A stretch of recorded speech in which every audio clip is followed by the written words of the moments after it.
শীতকালে বাচ্চাদের জীবাণু কেন বেশি আক্রমণ করে? শীত এলেই কেন যেন একটার পর একটা সমস্যা শুরু হয়।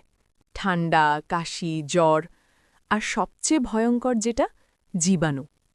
আপনি হয়তো খেয়াল করেন না, কিন্তু শীতকালে এই জীবাণুগুলো সবচেয়ে বেশি শক্তিশালী হয়। শীতে বাতাস শুকনো থাকে, বাচ্চাদের নাক আর গলার ভেতরে জায়গা শুকিয়ে যায়।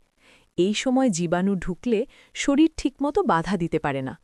আর বাচ্চারা তো হাত ধোয়া ভুলে যায়, মুখে হাত দেয়, খেলনা মুখে নেয়। জীবাণুর জন্য এটাই সবচেয়ে সহজ রাস্তা। রাতে বাচ্চা কাশতে শুরু করলে মায়ের বুকটা কেঁপে ওঠে।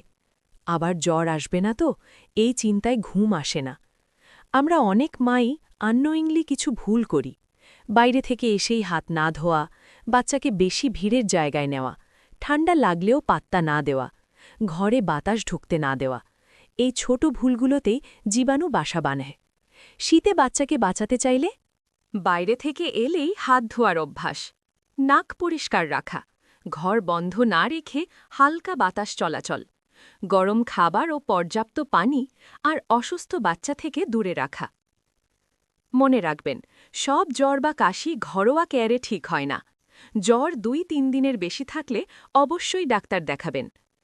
একটু সচেতনতা, একটু যত্ন, এই দুটোই শীতে আপনার বাচ্চার সবচেয়ে বড় সুরক্ষা। সেভ করুন মনে রাখার জন্য। Follow kids care.